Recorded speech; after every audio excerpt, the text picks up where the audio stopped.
I'm Danny Epperson at the classy Commodore Dinner Theater in downtown Portsmouth. Thanks for joining me for WHRO Cinema 15 and our presentation of the 1938 romantic comedy, Holiday.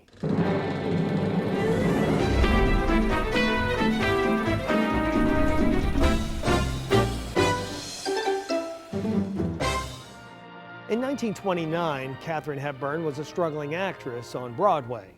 After a series of small parts and bad reviews, she became an understudy for the lead in Philip Barry's new play called Holiday. Hepburn waited in the wings for 6 months before getting her one and only shot to play Linda Seton on stage.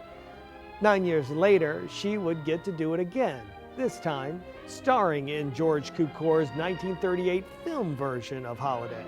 It's about Johnny Case, a self-made man who is ready to retire early and kiss the Wall Street rat race goodbye. After a whirlwind vacation romance, he gets engaged to the beautiful Julia Seton.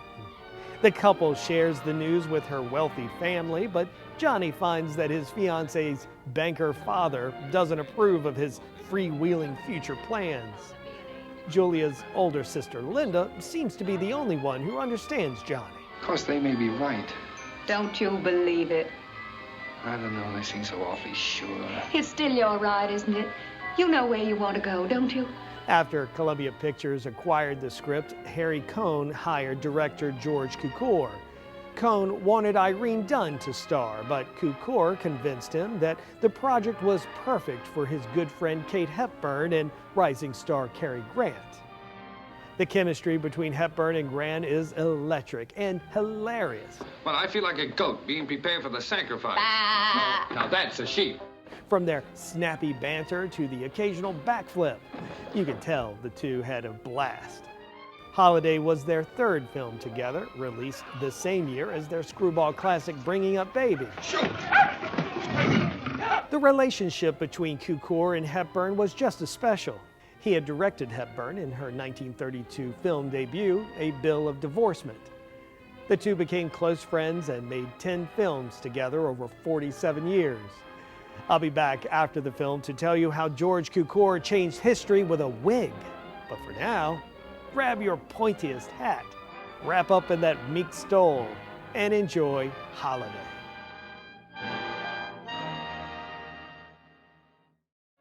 Holiday is considered a classic today, but in 1938, audiences gave it a cool reception.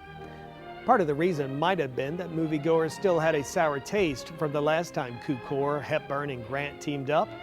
Their 1935 cross-dressing comedy Sylvia Scarlett bombed at the box office. One test screening went so badly that Cukor begged the studio not to release the film.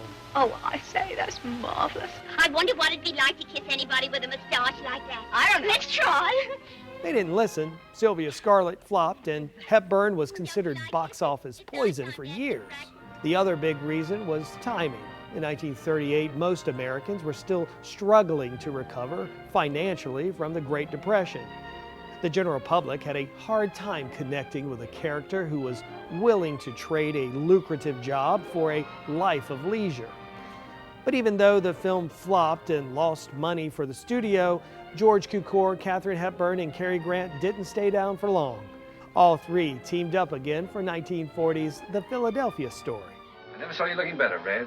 You're getting that fine, tawny look. Oh, we're going to talk about me, are we? Goody. The hit romantic comedy broke Hepburn's long losing streak and earned her a Best Actress Oscar nomination. During the last 5 decades of her career, she would go on to win a record 4 acting Oscars and earn a dozen Best Actress nominations. Only Meryl Streep has more. Cary Grant went on to become one of the biggest stars in Hollywood, teaming up with Alfred Hitchcock for 4 of the director's most celebrated classics. George Cukor went on to direct classics such as Adam's Rib and A Star is Born and My Fair Lady. But for me, his career highlight came at the end of October in 1938. Oh, we're off to see the wizard, the wonderful Wizard of Oz. The producers of The Wizard of Oz fired their director and asked Cukor to come keep the production moving along. He was only on set for a week, but that turned out to be long enough to make movie history. He revised the look of the Wicked Witch and the Scarecrow and recommended that the studio cast Jack Haley as the Tin Man. But most importantly, he got rid of Judy Garland's blonde wig. On behalf of movie fans everywhere, thank you, George. That's all I have for this week. I'm Danny Epperson, and I will see you next time for WHRO Cinema 15 and another classic movie.